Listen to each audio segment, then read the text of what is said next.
성령님을 알아가는 시간. 많은 그리스도인들이 성령님을 오랫동안 오해해 왔습니다. 어떤 이는 성령님을 신비한 능력의 원천으로, 어떤 이는 감동적인 예배의 분위기로, 또 어떤 이는 기도 중에 찾아오는 뜨거운 감각으로 이해합니다. 그러나 성경은 전혀 다른 진실을 말씀하고 있습니다. 성령님은 하나의 현상이나 에너지가 아니라 살아계신 인격이십니다.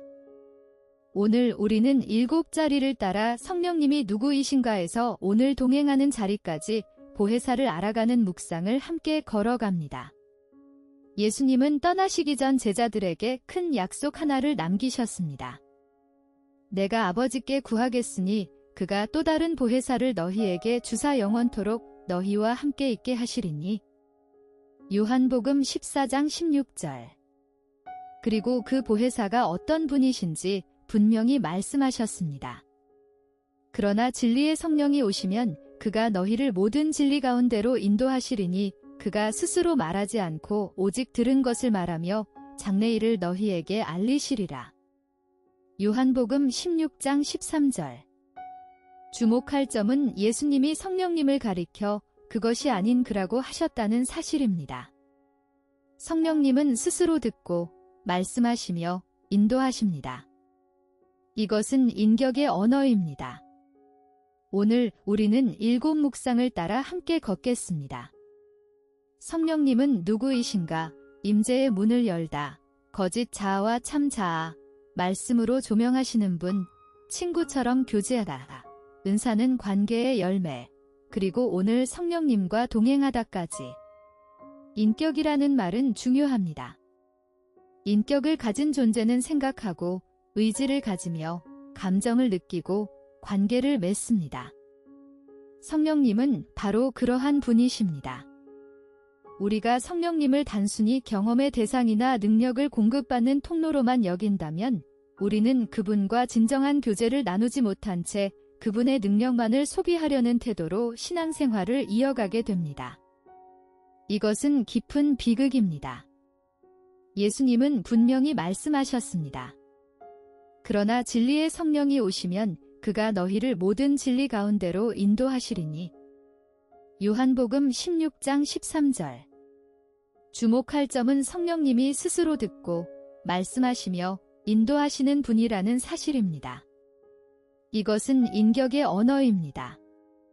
사도 바울은 또 분명히 권면했습니다. 하나님의 성령을 근심하게 하지 말라. 에베소서 4장 30절. 근심하실 수 있는 분은 인격이십니다. 우리가 처음 다시 돌아가야 할 자리는 바로 이 고백 앞입니다. 성령님 당신은 인격이십니다. 2가지 시선이 우리 앞에 놓여 있습니다. 성령님을 능력으로 보는 자리는 그분을 기적의 통로로만 여기고 체험의 강도로 자기를 잽니다. 그분을 도구처럼 사용하고 임재가 사라지면 곧 흔들립니다. 이 자리에서는 성령님이 종교의 자판기가 됩니다. 성령님을 인격으로 만나는 자리는 다릅니다.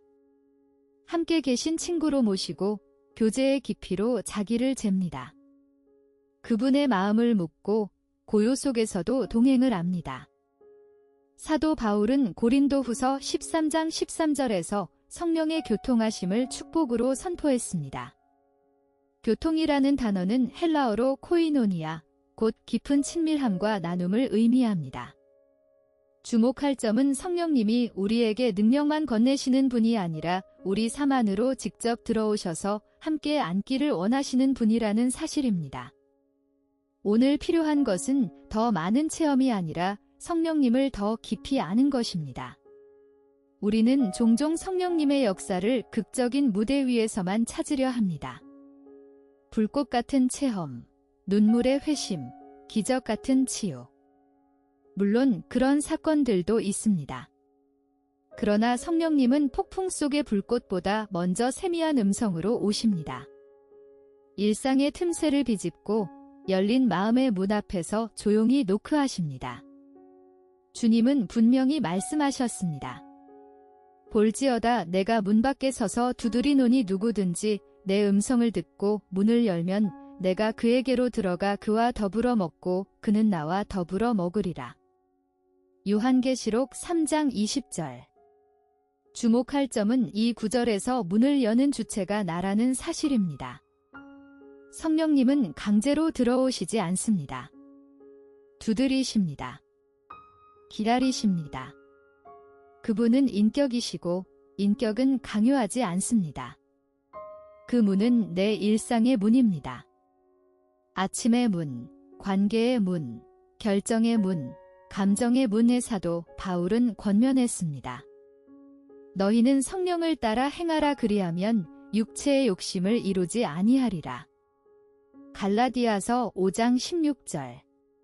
우리는 태어나면서부터 수많은 기대와 시선 속에서 자라납니다. 그 모든 것들이 우리 안에 쌓이면서 하나의 나를 만들어냅니다. 그런데 문제는 그 나가 진짜 내가 아닐 수도 있다는 것입니다. 우리는 어느 순간부터 사랑받기 위해, 인정받기 위해, 상처받지 않기 위해 스스로를 포장하기 시작합니다. 그렇게 만들어진 자아를 신학자들은 거짓 자아라고 부릅니다. 성령님은 바로 이 지점에서 우리에게 오십니다. 꾸며진 나를 허물고 하나님이 처음부터 의도하셨던 참 자아를 드러내시기 위해서입니다. 시편 기자는 이렇게 고백했습니다. 여호와여 주께서 나를 살펴보셨으므로 나를 아시나이다. 내가 앉고 일어섬을 주께서 아시고 멀리서도 나의 생각을 밝히 아시오며. 시편 139편 1절에서 2절. 주목할 점은 성령님이 내가 꾸며낸 모습이 아닌 진짜 나를 보고 계신다는 사실입니다.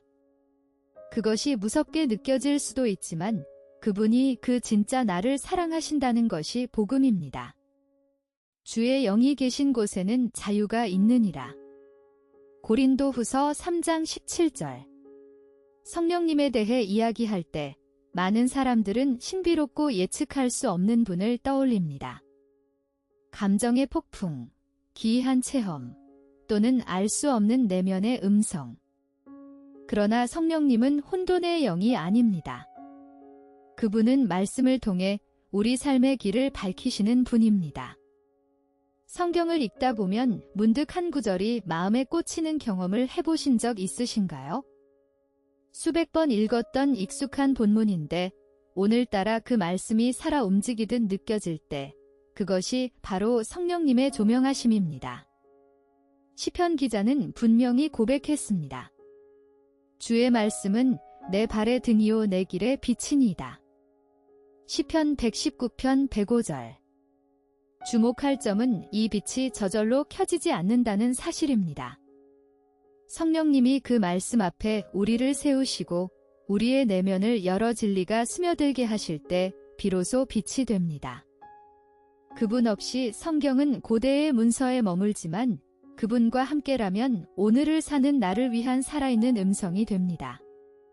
오늘부터 말씀을 펼칠 때마다 이렇게 기도해 보십시오.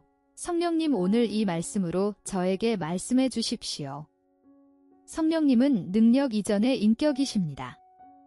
슬퍼하실 수 있고 기뻐하실 수 있으며 우리와 교제하기를 간절히 원하시는 분입니다. 친구가 문 앞에 서서 두드리듯 성령님은 오늘도 우리의 일상 안에서 우리를 부르고 계십니다. 사도 바울은 그 깊은 사귐을 짧은 축도 안에 담았습니다. 주 예수 그리스도의 은혜와 하나님의 사랑과 성령의 교통하심이 너희 무리와 함께 있을지어다. 고린도후서 13장 13절. 주목할 점은 코이노니아라는 단어가 단순한 동행이 아니라는 사실입니다. 삶을 함께 나누는 친밀한 사귐, 깊은 우정의 언어입니다. 친구 관계는 대화로 자랍니다. 오래 침묵하면 거리가 생기고 자주 말을 나누면 마음이 가까워집니다. 성령님과의 관계도 다르지 않습니다. 아침에 눈을 뜰 때 오늘도 함께하소서라고 속삭이는 것, 결정 앞에서 어떻게 생각하세요라고 여쭙는 것, 실수한 저녁에 제 마음을 아시지요라고 고백하는 것, 이 모든 것이 성령님과 나누는 살아있는 대화입니다. 교제가 깊어지는 자리는 셋입니다. 첫째, 시간의 자리입니다. 친구 관계는 시간으로 자랍니다. 오래 침묵하면 거리가 생기고 자주 말을 나누면 마음이 가까워집니다.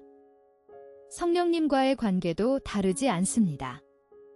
아침에 눈을 뜰 때 오늘도 함께 하소서라고 속삭이는 짧은 인사 한마디가 평생의 우정을 쌓아가는 첫걸음입니다. 둘째, 관심의 자리입니다. 친밀함은 주의를 기울이는 데서 태어납니다. 사도 바울은 분명히 권면했습니다. 하나님의 성령을 근심하게 하지 말라. 에베소서 4장 30절. 성령님이 마음에 잠깐 저 사람을 도우라고 속삭이실 때 우리가 다른 것에 주의를 빼앗기고 있다면 그 음성은 스쳐 지나가 버립니다. 셋째, 대화의 자리입니다. 진정한 기도는 대화입니다. 말하고 멈추고 듣는 것. 성령님은 말씀을 통해, 마음의 감동을 통해, 때로는 고요한 침묵 안에서 우리에게 응답하십니다. 성령의 은사를 처음 경험하는 사람들은 종종 그것을 자신만의 특별한 표시로 여기고 싶어 합니다. 방언을 받으면 남들보다 더 깊은 신앙인이 된 것 같고, 치유의 은사가 나타나면 하나님께 특별히 선택된 사람처럼 느껴지기도 합니다. 그러나 성경이 말하는 은사의 본질은 그것과 전혀 다릅니다. 은사는 나를 위한 훈장이 아니라 우리를 위한 섬김의 도구입니다. 사도 바울은 분명히 기록했습니다.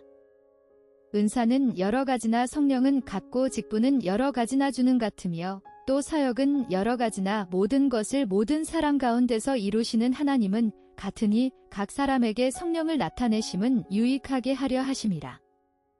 고린도전서 12장 4절에서 7절. 주목할 점은 은사가 다양한 것이 한 사람이 모든 것을 독점하지 못하도록 하신 하나님의 설계라는 사실입니다.